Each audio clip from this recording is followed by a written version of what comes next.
Que estoy feliz realmente de estos encuentros, la charla así, cómo salen tantas cosas, digo, no solamente del conocimiento a nivel intelectual, sino del corazón también, ¿no? Que a mí estos encuentros, que ya llevamos 5, ¿eh? No sé si usted se dio cuenta, 5 encuentros. ¿5 van? 5 ya van ya.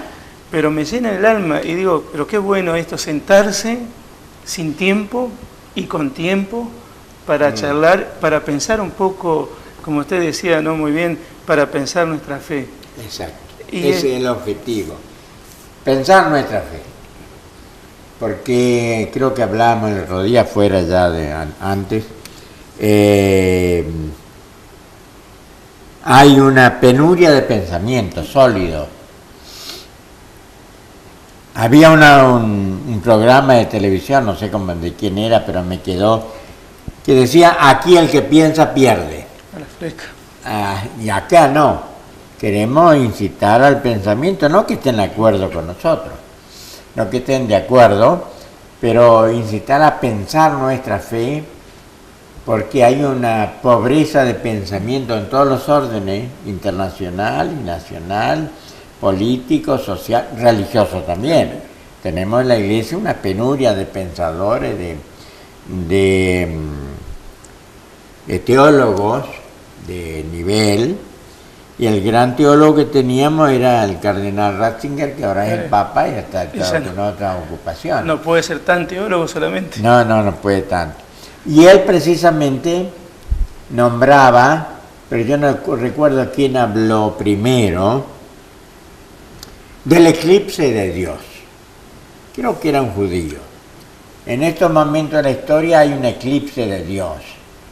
¿Y qué es un eclipse? Yo interpreto, el eclipse de sol o de luna, es un astro que se oculta momentáneamente, porque se interpone otro astro de por medio, ¿no?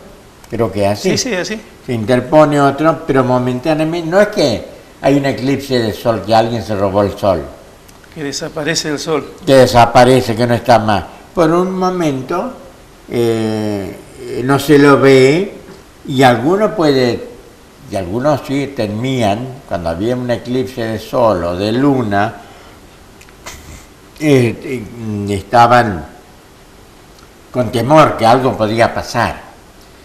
Bueno, yo te diría ese eclipse de Dios ya comenzó hace más de un siglo, Más de un siglo. Yo que quisiera en el tema hoy charlarlo un poquito, ese eclipse de sol de Dios comparado con un sol en todas las religiones antiguas, no es que adoraban a Dios, veían en el sol una imagen, un símbolo de Dios, como veían en la luna un símbolo de la madre, que acaricia, no hiere.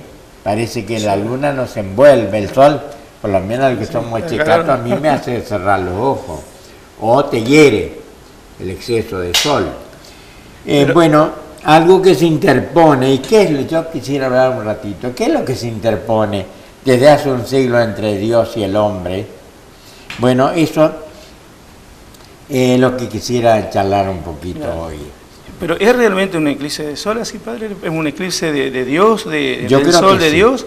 ¿O es también algo de eclipse del hombre? Bueno, está el eclipse de Dios, pero después, no sé si en otra ocasión podemos charlarlo, que hay una crisis de Dios, pero mucho más una crisis no hay una crisis solo de teología, una crisis de antropología del hombre.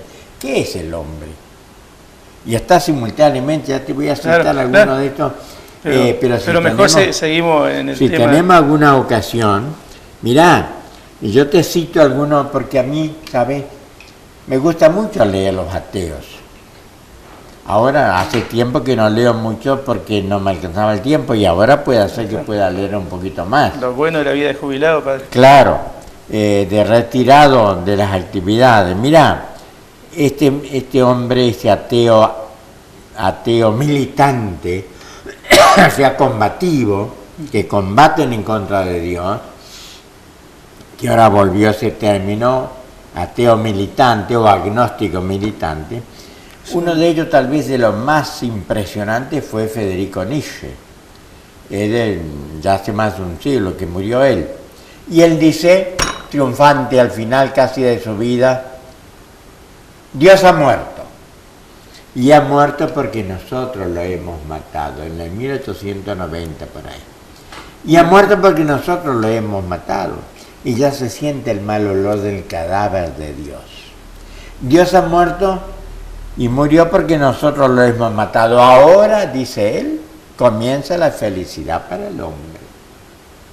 La felicidad para el hombre, a nacer el hombre. Ve cómo conecta enseguida Dios y el hombre, muerte y vida. Pero pocos años después, yo no recuerdo bien ahora si es Malraux o Sartre, es uno de los ateos franceses, existencialista, que dice, le pregunta, pero pocos años después, dice, sí, ha muerto Dios, luego también ha muerto el hombre. Entonces dice él, que nos devuelvan a Dios o hagan de nuevo al hombre. Me parece un pensamiento netamente humano, pensamiento cristiano y bíblico. Una profesión de fe prácticamente. Una profesión de fe, a pesar de decirse ateo, una profesión de fe. Luego también el hombre nos devuelvan a Dios. ¿Y quién se lo puede devolver a Dios? O hacer de nuevo al hombre, porque reconoce que el hombre es el único animal religioso. Y no se borra nunca de lo que conocemos desde el comienzo de la historia. El hombre es un ser religioso. No digamos religioso por cristiano, es religioso, sea buscador de Dios. Después podemos hablar en otro momento si Dios es una realidad evidente o no. ¿O hay que buscarlo? Bueno, vamos a pensarlo. Muchas preguntas, mejor vamos de a poco. Pero el ser humano es el único que está lleno de preguntas. Y las preguntas no son negativas. El cardenal Newman, que era protestante, inglés, se hizo católico y ahora es un gran pensador teológico. Él dice, para mí la fe es una duda constantemente superada. Una duda quiere decir un interrogante. No podemos vivir permanentemente con duda, no, pero con interrogantes sí. El ser humano es un ser con interrogantes. Es como que se frena la vida, la peregrinación de la vida, esa expresión que usted tiene siempre tan linda, cuando no nos hacemos más preguntas. No, sin preguntas no podemos vivir. Ahora, lleno de dudas, no, porque la duda es una incertidumbre. ¿Qué camino? No sé qué camino. Como tomar una encrucijada. ¿Cuál de los caminos? Bueno, cualquiera no, pero me pregunto cuál es. Y en la Biblia ahí, Jeremías un día dice, pregúntenle a los caminos viejos, ¿es esta la dirección correcta? Pregúntenle a los caminos ya recorridos por muchos antepasados. Pregúntenle, ¿este es donde vamos el camino correcto? Porque no podemos estar ensayando todos los días un camino nuevo. Claro. No es cierto lo que dice el cantante, entonces, caminante no hay camino, se hace camino al andar. Ya hay caminos dichos, hay quienes hicieron camino. Sí, pero esto yo también te lo quisiera después, quisiéramos, yo estoy muy de acuerdo con ese poeta Machado, sí. Que me encanta. Pero mi camino no está escrito de antemano. Yo voy haciendo historia. El hombre va haciendo historia. Yo no puedo responsabilizar a otro de mi historia. El hombre es un hacedor de historia, pero con Dios y con los hermanos. Por eso pregunto, ¿es este el buen camino? Cuando vamos de peregrinación y vamos a federación, siempre teníamos un camino de antemano ya más o menos trazado, pero no sabíamos qué nos iba a pasar en el camino. Por supuesto. No sabíamos qué, pero ya teníamos más o menos los caminos, por qué lado tomaríamos, por Colonia Argentina, qué sé yo. Pero no sabíamos, padre, en el camino que nos iba a pasar, pero no sabíamos con quién íbamos, con quién íbamos haciendo camino. Y teníamos la meta. La meta, eso. sabíamos a dónde íbamos. Pero ahora, esta crisis crisis o eclipse del hombre, ¿qué es el hombre? ¿Sabes? Me acordaba en estos días que había leído hace mucho ya. Había un papiro antes del papel era la hoja del papiro, de ahí nace el papel. Los papiros que se han descubierto en Egipto son chiquitos como una estampilla, ¿sí? Entonces hay que descifrarlo, Y ese papiro cortito decía, decime cuál es tu hombre y te diré cuál es tu Dios. Si, ¿qué pensás del humano? Y te diré lo que pensás de Dios. Pero primero es el hombre. ¿Qué es lo que pensás de Dios? ¿Qué pensás de vos mismo? ¿Un pedazo de carne de tantos kilos? De carne, de huesos, de sangre, de agua. Eso nomás, que acaba con el sepulcro. El hombre, ¿sabes? No hace tanto tiempo, una sola vez estuve en las valles calchaquíes de Catamarca, que va hasta el comienzo de Salta, pero yo no conozco. Pero esos valles calchaquíes me impresionaron de tal manera que lo empecé a comprender un poco a Atahualpa Yupanqui. Que hablábamos los otros días. Sí, Atahualpa Yupanqui no es un creyente eufórico, pero es un poeta y es un místico. No es un racionalismo, ya te voy a decir un poquito, el racionalismo que comienza con la famosa Revolución Francesa. La diosa razón, ¿te acuerdas? Que endiosaron, sacaron el dios creador ni nada y adoraron, pasearon por París la diosa razón. Siempre el hombre con la tentación de endiosar algo, claro, endiosarse a sí mismo. Endiosaron a una mujer, a la diosa razón. Y un místico que va descubriendo, sintiendo a Dios en esas maravillas, en esos colores, en esas montañas, cerros, que me sentía a veces abrazado, a veces no apabullado, pero fascinado. Y el equivalente a Atahualpa Yupanqui lo tenemos nosotros acá en Entre Ríos, Linares Cardoso. Un amigo suyo. Sí, un amigo, Linares Cardoso, un gran amigo. Y se me murió sin permiso. Ese me fue. Pero realmente, ahora, la razón, sí, es un ser racional el hombre, eso lo recalcaron, el hombre es un ser racional.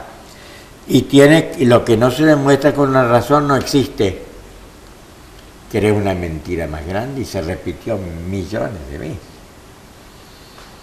El hombre es un ser racional, sí, pero también es un ser social. Es un ser sensible, emotivo, topográfico, ama su tierra, su lugar de nacimiento. Es un ser sexual, es un ser que vive y se lleno de preguntas. El único ser que se pregunta es el ser humano. Ningún animal se pregunta nada. Por eso dice uno de ellos, todos los vivientes son mortales, se van a morir. Pero el único que lo sabe es el ser humano. Por eso es tan desgraciado. Y primero hizo la experiencia de vivir como si Dios no existiera. Y ahora quiere hacer la experiencia de vivir como si la muerte no existiera. Y eso es mentira. Es engañarse. Engañarse es una mentira. La experiencia de vivir como si Dios no existiera. Y ese optimismo racionalista fracasó y se quebró hecho pedazo en las dos guerras. La primera y la segunda guerra. Con el colofón, el florón de Hiroshima, y la bomba atómica hecha por el hombre. No lo hizo ni un bicho, hizo el hombre. ¿Cuántos millones de muertes, de crueldad? ¿Recuerda San Pablo, padre, cuando dice que el hombre, la capacidad que tiene de hacer tantas cosas grandes, grandiosas, hermosas, pero también como esta, hacer bombas que caen sobre Hiroshima, ¿no? Que destruyen. Sí, destruyen y siembran el odio y la muerte. Sí, mirá, las dos guerras. Recuerdo haber leído ya, después de la victoria de los aliados en la última guerra europea, mundial, Winston Churchill fue a Estados Unidos a recibir los homenajes, porque él fue el visionario realista, les prometo, como era lágrimas, sudor, ¿cómo era que decían? Sangre, sudor y lágrimas. Sangre, sudor y lágrimas. Bueno, le hicieron un homenaje y le describieron un mundo de felicidad, ya no habrá más muertes, ya no habrá más guerras, la última, no habrá más nada, y habrá una gran felicidad. Y Churchill, con el humor inglés, le dijo: me muero de ganas de morir antes que se realice tu profecía. Como diciéndole, no te creo nada. Y dijo una gran verdad. Y ahora con la guerra de Irak, con el terrorismo, con Afganistán, con los millones de muertos de hambre, más muertos de hambre que la guerra, y máquinas de matar, es que la adoradora, ¿a quién adora el hombre moderno? ¿O adora la tecnología o se adora a sí mismo? No sé si ya yo estaba pensando, volviendo casi al comienzo de lo que usted decía, mirando hoy la sociedad, nuestra gente, la de hoy, ¿qué Dios tiene? Viendo cómo es, cómo actúa, ¿qué Dios tiene? Respondiendo un poco a la pregunta que se decía, ¿no? Mirando al hombre, te voy a decir que Dios adora. Hoy nuestra sociedad, ¿qué le parece a tu padre? ¿Qué Dios adora? Viéndola cómo actúa, cómo vive. Sí, mirá, yo creo que nunca, ni un ser humano, por más Dios que se proclama, nunca vive sin un Dios, a su medida y a su gusto. Y ahora, uno de los dioses es el ser humano, se adora a sí mismo. Por eso se crean las divas, las diosas. Las divinas. Las divinas, los divos también. Y los dioses. ¿Y se adora qué? Y se adora en ello la belleza morfológica, te voy a decir, la belleza de las formas. Y nada tan aborrecible como los signos de la vejez o de las arrugas. Vos me contaste algo de una que le preguntaron, ¿y cuándo se va a borrar las arrugas? ¿Era un artista? ¿Quién era? Sí, a ver, no me acuerdo. Una artista muy conocida. Le preguntó otra señora, justamente, que cuida de que no se sepa su edad y demás, y cuida mucho sus arrugas, sacándoselas, ¿no? Le dice, ¿y por qué no te operas? Y le dice, con lo que me costaron de vida, me las voy a hacer borrar, dice. No, estas son mías, le dice todavía, ¿no? Esta señora que no recuerdo, Ana María Campoy. Ana María Campoy es el nombre de esa señora que ya es muerta. Pero a mí me dejó toda una lección, y creo que a las personas que lo estaban escuchando, hoy que por medio de televisión escuchamos a veces tantas tonterías, creo que le dejó una lección a mucha gente. Estas arrugas son mías, dice, con lo que me costaron no me las voy a borrar. No las va. Mirá, me parece de gran sabiduría, ¿eh? Es decir, las arrugas de la vida, en la lucha, no creo que tengan que avergonzar, pero ahora, si no es la eterna juventud, que es otra mentira, no hay posibilidad. Mirá, eso conviene hace miles de años, buscar una bebida o una cosa que haga posible la eterna juventud. Es el sueño. Es el sueño. Y bueno, y Jesús habla de una, no eterna juventud, de una resurrección en plenitud de la vida, el triunfo de la vida. Y los dioses, la Biblia y Jesús habla del Dios de la vida, que sirve a la vida plena del hombre, del humano. En cambio ahora, además del hombre que se adora a sí mismo y adora la obra de sus manos, la tecnología, pero no crea que adore y admire tanto la creación, las flores, las plantas. No, a mí me parece que esa es una ceguera enorme. Pero adora los intereses de la vida. La lujuria como placer, no el sexo como instrumento de amor, signo de amor, de vida, El dinero, la avaricia, mira, hemos oído hablar tanto del cataclismo bancario y de la finanza del mundo y del poder. Poder hacer sentir que yo estoy por el poder, no por el amor o por el cariño, sino por el poder, porque nadie se puede mover sin mi permiso, eso es el poder. Nuestros padres tenían autoridad, pero ningún poder. Y el amor es poderoso porque tiene autoridad, pero ganado con su entrega, con su amor. Es un poder al servicio de los demás. Al servicio de los demás. Mira, te cuento, yo creo que ya no sé si ya tenés que irte. Una de los sabios griegos, ojalá tuviéramos pensadores ahora como los griegos, en uno de los diálogos de Platón, creo que se llama La Atlántida, donde habla, pero algunos bobos de ahora dicen, miren qué bobos que eran la Atlántida, y le empiezan a buscar a ver dónde estaba la Atlántida. Vos sabéis que eso eran ni ellos tampoco, los mismos que los mitos griegos, ellos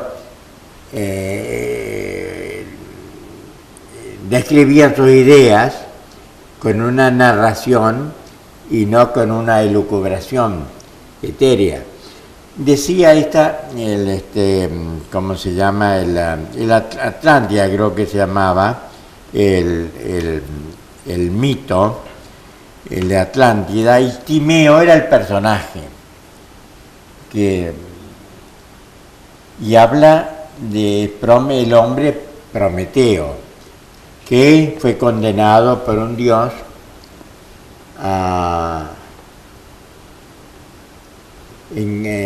como ya encadenado allá por el Cáucaso, que ellos no conocían por ahí lejos, y hablaba de una isla, de un continente más allá de las columnas de Hércules, ¿cierto? Nunca habían llegado los griegos, la imaginación poblada por todos seres humanos muy inteligentes, autosuficientes, felices, tenían todo. Entonces no adoraban a ningún dios. No adoraban a ningún dios porque no tenían a nadie más grande que ellos. Me acuerdo ahora de este comunista francés, Roger Garaudy. Dice, el hombre comunista, el secretario general del Partido Comunista Francés, ya murió hace poco. Dice, el hombre es demasiado grande para bastarse a sí mismo, tiene que buscar a alguien a quien adorar. Bueno, le contaron, dice el diálogo de Platón, que le fueron a contar a Júpiter. Júpiter era el dios más grande de todo el Olimpo. Y Júpiter dijo, esto no puede ser. ¿Cómo que esa Atlántida, los que habitan ahí, sean felices sin nosotros? Entonces mandó en medio del mar, como una tsunami, diríamos hoy, un tsunami, que arrase con todo, porque esa población impía no era digna de seguir viviendo. Y dice que lo cuenta ahí, se hizo un hongo tan alto, tan grande, que llegó al cielo, un hongo de agua, y desapareció la Atlántida. Yo pensaba, ¿y ese hongo no habrá sido un signo del hongo atómico que hundió a Hiroshima y a Nagasaki? Fatídico, horrible. Pero no era que ellos lo narraban como historia, era algo narrativo, simbólico, del orgullo del hombre que quiso prescindir de Dios. Y ahora estamos en esa experiencia, hacer la experiencia de vivir sin Dios. Y mirá que vamos acabando. Y yo digo lo más triste, como para ir terminando este encuentro hasta que nos volvamos a ver, Padre, pues ya termina el momento lindo que estamos pasando, es que pensar que por lo menos aquellos se sentían dioses porque pensaban, porque se creían inteligentes. Pero yo veo que hoy a veces nos creemos dioses algunos por la silicona, porque tienen un poco de dinero, porque mucho más pobreza todavía, ¿no? Qué para bueno, mentirse más. qué bueno pensarlo, que no lleguemos a necesitar ese el tsunami para tomar conciencia de que necesitamos a Dios.